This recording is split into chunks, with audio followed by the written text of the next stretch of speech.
अगली मौत किसकी। संजीव अपने दोस्तों राघव और प्रतीक के साथ बियर बार में बैठकर बियर पी रहा था। संजीव आज बहुत खुश लग रहा था। अरे यार, आज की पार्टी में तो मजा आ गया। तुम दोनों दोस्तों के साथ तो मेरी जिंदगी इतनी अच्छी है कि क्या बताऊं कितनी अच्छी है। अरे भाई, अब दोस्ती की है तो जीना मरना सब साथ में। हाँ, अरे यार सुनो, जल्दी से एक बियर और ऑर्डर करते हैं ना, एक आखिरी, और उसके बाद ये जश्न यहीं खत्म हो जाएगा। अरे हाँ, क्यों नहीं। वेटर, जल्दी से 2 बियर की बोतल लेकर आओ। आज मेरे दोस्तों को जश्न मनाना है, क्यों? इतने में वहां पर एक बहुत सुंदर लड़की छोटे छोटे कपड़े पहनकर हाथ में बियर की बोतल लेकर उसके पास आती है।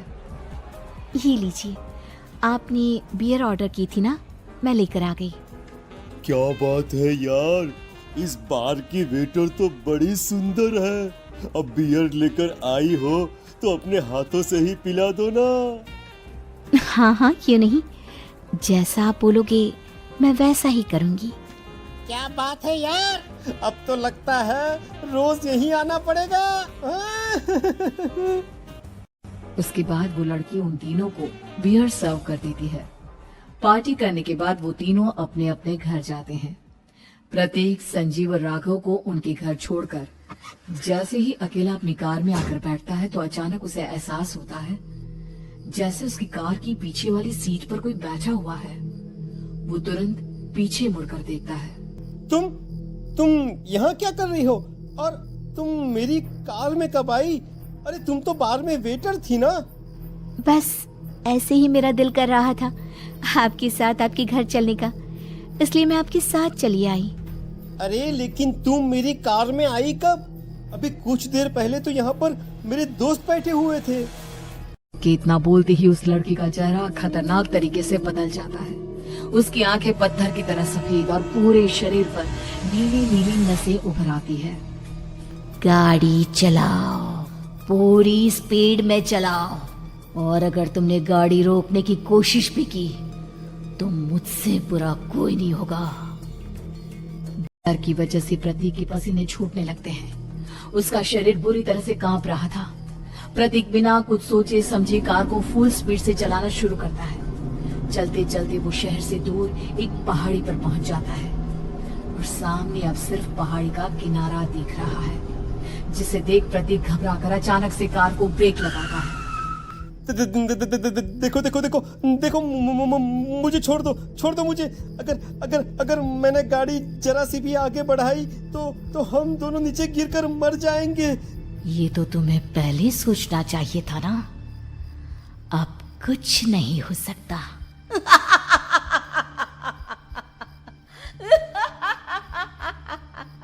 छोड़ दो मुझे। नहीं प्लीज मुझे छोड़ दो। प्लीज मुझे जाने दो। छोड़ दो मुझे। गाड़ी आगे बढ़ाओ। और तभी अचानक से बिना प्रतीक के स्टार्ट किए उनकी कार आगे बढ़ती है और गहरी खाई में गिर जाती है। उसकी चीखने की आवाज चारों तरफ सुनाई देती है। तुझे मारकर मेरे कलेजे में जल रही आग को थोड़ी शांति तो मिल गई, लेकिन अभी ये कहानी खत्म नहीं हुई।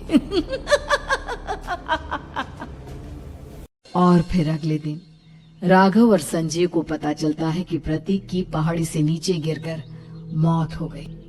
अरे कल रात की तो बात है यार, हम सब बैठकर पार्टी कर रहे थे, लेकिन मेरी एक बात समझ में नहीं आ रही। राघव शहर से इतना बाहर उस पहाड़ी पर इतनी रात को क्या करने गया था? अरे यार, वही सोचकर तो मैं भी परेशान हूँ। हम दोनों को छोड़ने के बाद तो वो सीधा अपने घर जाने वाला था, और वो आत्महत्या क्यों करेगा भाई? कल रात तक वो कितना खुश था, हमारे साथ सेलिब्रेट कर रहा था। हाँ, लेकिन पुलिस ने तो यही कहा है कि प्रतीक ने अपनी कार को जानबूझकर पहाड़ी से नीचे गिरा दिया और आत्महत्या कर ली। अरे यार संजीव, मेरी तो कुछ भी समझ में नहीं आ रहा है। चल ठीक है, अब मैं अपने घर जाता हूँ। Okay bye. राघव अपने घर में अकेला था दोपहर का वक्त था। तभी दरवाजे की घंटी बजी। कौन है? अरे 1 मिनट रुको, अभी आता हूँ। राघव ने जैसे ही दरवाजा खोला उसने देखा कि सामने एक बहुत खूबसूरत लड़की खड़ी हुई है। कौन है आप और यहाँ किससे मिलने आई है? देखिए ना, बाहर बारिश शुरू हो गई थी, मेरी गाड़ी खराब हो गई है। आपका घर नजर आया तो सोचा कुछ हेल्प ले लेती हूँ। क्यों नहीं, आइए ना, आइए आइए। मेरे कपड़े पूरे भीग चुके हैं, क्या आपके पास टॉवल मिलेगा प्लीज? राघव अपने बाथरूम से एक टॉवल लाकर उस लड़की को देता है। Thank you so much. अब मैं चलती हूँ। अरे इतनी क्या जल्दी है?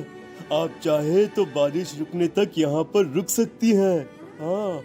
लड़की ने पलटकर राघव की तरफ देखा। नहीं, मुझे जाना होगा, मेरा काम बाकी है। और वो वहां से चली गई। उस लड़की के जाने के बाद राघव अपने बाथरूम में नहाने के लिए गया और जैसे ही उसने बाथरूम में देखा तो उसका टॉवल वहीं पर लटका हुआ था। उसने टॉवल हाथ में लिया तो देखा कि उसका पूरा टॉवल खून के धब्बों से सना हुआ है। अरे अरे ये क्या? ये टॉवेल तो मैंने उस लड़की को दे दिया था। ये वापस मेरे बाथरूम में कैसे आ गया? और इस पर ये खून के धब्बे कहाँ से आ गए? राघव ने आईने में देखा तो उसकी गर्दन पर एक बड़ा सा चाकू का कट लगा हुआ था जिससे खून बह रहा था, जिसे देख राघव के होश उड़ गए। हाँ, अरे ये क्या? मेरी गर्दन इतनी ज्यादा कटी हुई है और मुझे दर्द भी नहीं हो रहा है। ये क्या हो रहा है मेरे साथ?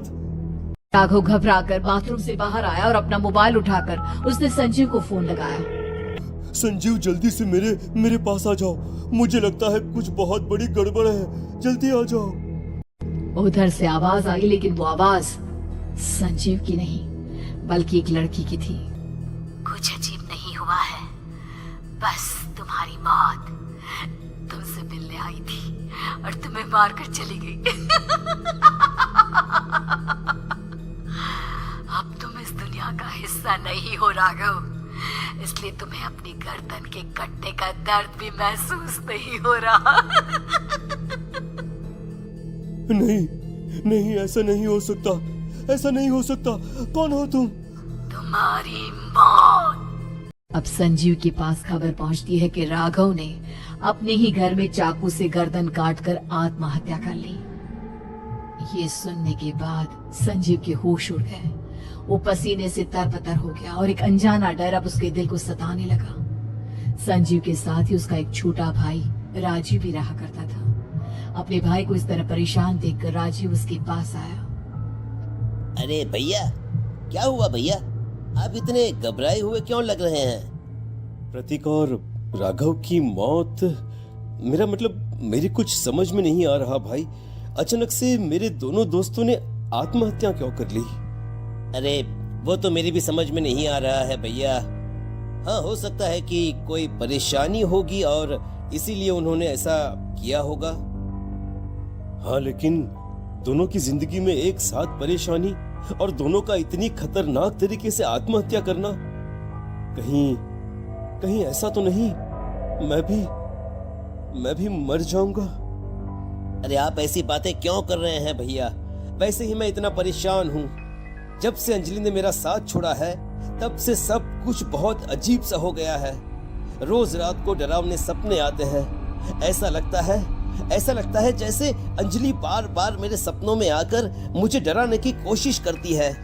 अंजलि का नाम सुनते ही संजीव की आंखें फट गई और उसके गले में आवाज अटक गई। उसके चेहरे पर घबराहट साफ नजर आ रही थी। कौन थी वो लड़की जिसने प्रतीक और राघव को आत्महत्या की आड़ में मौत के घाट उतार दिया? और कौन थी अंजलि जो बार बार राजीव के सपनों में आकर उसे डरा रही थी? अंजलि का नाम सुनकर संजीव इतना घबरा क्यों गया? इन सवालों के जवाब जानने के लिए देखिए इस खतरनाक कहानी का अगला भाग।